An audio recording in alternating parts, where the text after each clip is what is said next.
Donald Trump is threatening day one tariffs against China, as he's implied, but not just China. Also, our closest, or perhaps closest allies and trading partners in Canada and Mexico will also be hit instantly with massive day one tariffs. So he says he'll impose a 25% tax on all products entering the country from Canada and Mexico, and then 10% extra on top of that for goods from China. So 35% for them. It'll be one of his first executive orders. So instantly he wants to do it. He doesn't want to wait. He is that committed to making sure that you pay more for virtually every product you buy. So don't worry, you're not gonna have to wait. Instantly, you're gonna have much less effective money. He's gonna be jacking up the prices. By the way, he has referred to these tariffs tariffs as the most beautiful word in the dictionary, which he's definitely read. And he does seem to think it's beautiful. He thinks it's a priority. He thinks it needs to happen. And of course, when he does this, what do we get from Canada, Mexico, China? I mean, everything. Consumer products of all types, most types of food, automobiles, everything basically we get from them. 25%, 35% price increase instantly. And that will, of course, do grave economic harm to the exact voters who told people inflation and the cost of consumer goods is the main thing driving my politics, and thus I'm gonna put Trump into office, so they're gonna instantly be hit. But that's not the end of the economic damage, because of course, Trump does that. What do you think happens after that? Well, retaliatory tariffs. And Mexico is already promising that they will likely do that, because of course they will. That's what always happens.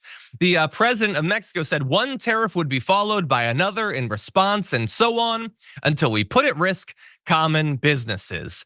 In both like a metaphoric sense, but also in a literal sense, because not only will you be paying more for virtually everything you buy, but if you work for one of the businesses that likes to sell products outside of the US, you're gonna sell far less of that because the prices will be jacked up by 20 to 35%. And so many businesses will have to cut jobs or possibly go under entirely. And so it is, again, a bold new world that we're entering into, Adrian, and we don't have to wait. He's planning on doing it on day one. And I love that. I'm so excited for this thought that I'm going to have to pay more for any kind of imported goods, whether they be electronics, cars, food. This is going to be amazing. And it's crazy to me because in 2018, it was equally amazing when the US via Trump instituted tariffs. And I remember when they did it against China, it resulted in $52 billion in annual cost to American consumers and businesses. Then that's per the Federal Reserve. And like you mentioned, John, there were retaliatory tariffs, and those came down from China and the EU. And that ended up costing American farmers significantly. And the fun number that I also like that is tied to this whole tariffs thing is that a 2019 study from the Peterson Institute for International Economics, well, it estimated that the Trump era tariffs the first time around caused a net loss of approximately 300,000 US jobs. So this is going to be such an exciting period of time where the Trump voters are going to get exactly what they asked for, or exactly not, the entire opposite. Yeah. That's great. Yeah.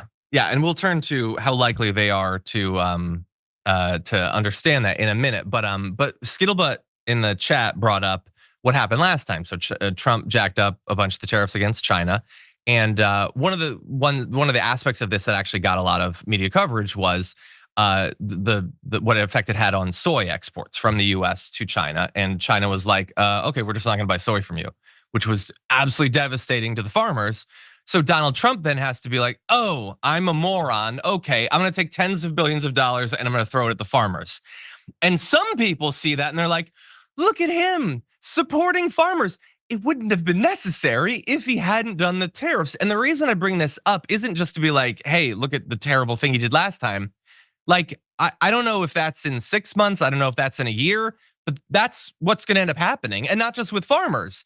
It's gonna devastate these retaliatory tariffs are gonna devastate a bunch of US industries. And then Donald Trump and the Republicans are gonna be like, oh, we now have to throw a bunch of money to save temporarily to buttress these industries rather than just not willingly go down the road that inevitably leads us there. And so just a little bit of a prediction for the future, but all of this seems so intentionally stupid.